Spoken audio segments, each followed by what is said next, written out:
I never expected my 29th birthday to begin with a thunderous quake that rattled the windows of my apartment. I certainly didn't expect the sky to split open like a cracked mirror, spilling lavender light over the city skyline.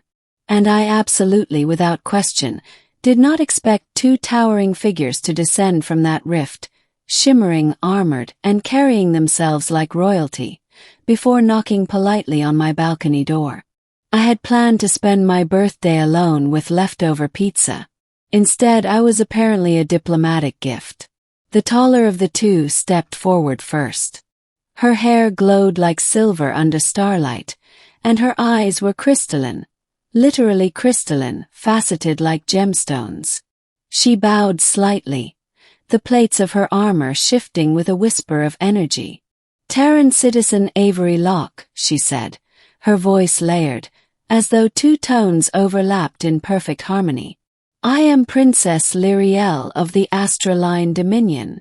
The second, shorter though still imposing, tucked a strand of iridescent lavender hair behind one pointed ear. "And I am Princess Veolyra, her sister. We come bearing a decree from our mother, Empress Alurin." She reached into a shimmering satchel and retrieved a scroll-like holographic seal. I backed up until I hit my couch. Okay, sure. I'm dreaming. Or hallucinating. Or heavily concussed. Lyriel shook her head gently. "You are quite awake." Veolyra activated the seal. A hovering projection materialized. A rotating sigil, then script I couldn't read, then a translated message that floated in front of me. "An honor is bestowed upon the Terran Avery Locke. For acts of unknowing diplomatic consequence. You are chosen as companion to the Astraline heir. You now belong to them." And blinked. A third time for good measure. "Belong?" I sputtered. "I don't belong to anyone." Lyriel's eyes widened. "A translation error, perhaps. In our culture, the term refers to mutual oath-binding. Partnership. Voluntary." I paused. "Mostly voluntary." Veolyra elbowed her. I could feel my pulse in my teeth. What exactly did I do to deserve this?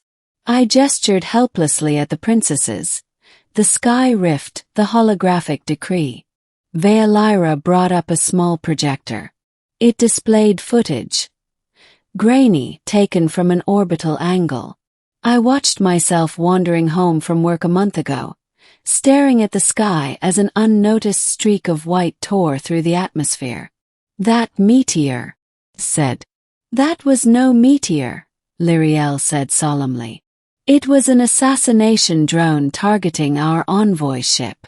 You reported its fall to your local authorities immediately, which allowed us to retrieve the fragments and trace the saboteur. Your action prevented a galactic political war." I stared. "I literally just filled out a form on the city's hazard reporting app." "Yes," Veolyra said, "and it saved millions." Lyriel lifted her chin, resolving herself. "Thus, by tradition, you must be honored. We offer ourselves as guardians and partners.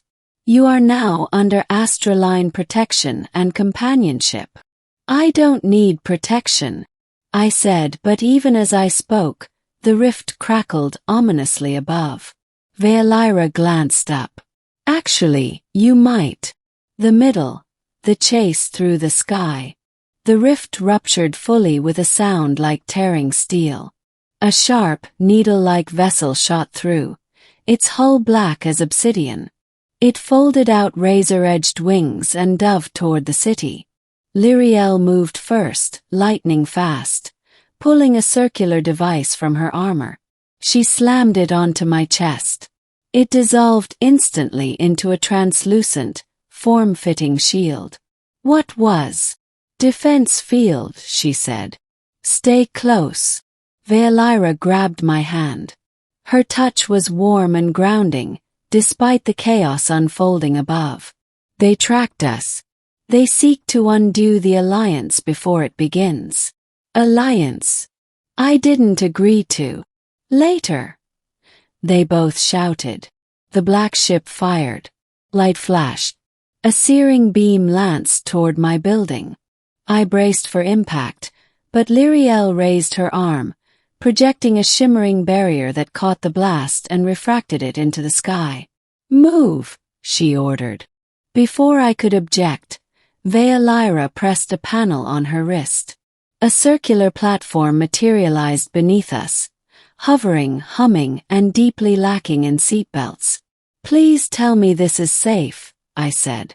"It has a 37% success rate," Lyra replied. I screamed as the platform shot upward. Wind tore at my face. The city shrank beneath us. The enemy ship looped around, chasing, engines howling like beasts. Lyriel shifted her stance, summoning twin crystalline blades from her armor. "Hold him steady," she shouted. Lyra jerked the controls. The platform spun, banking sharply toward the ship. My stomach tried to leave my body behind. Lyriel leapt off the platform with impossible grace. She landed on the ship's hull, stabbed her blades into its plating, and carved a glowing line across its surface. The ship buckled, engines sputtering. Then a harsh, mechanical voice boomed. "Union with Terran unacceptable. Eliminate subject." Great.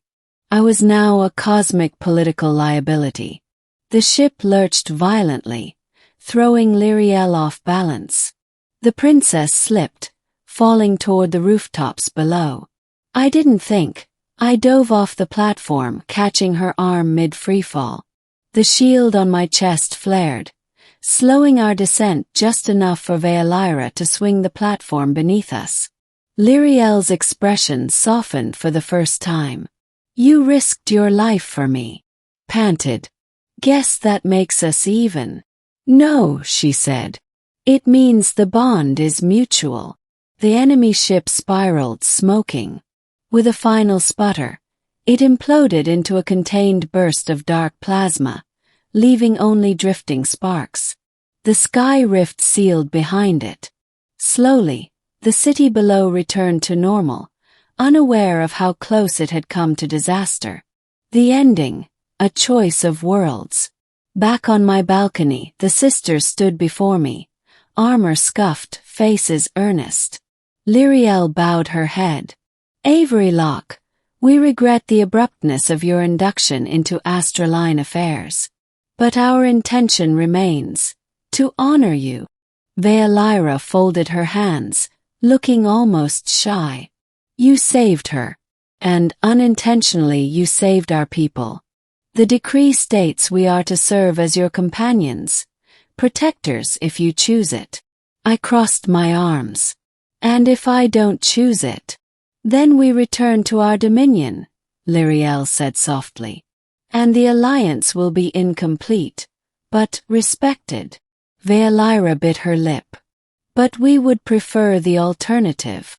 Despite everything, the danger, the chaos, the surrealness of it all, I felt the weight of their sincerity. They weren't trying to own me. They were offering a bond, one built on honor and shared survival. And truthfully, the thought of returning to my ordinary, lonely life suddenly felt much smaller than it had yesterday.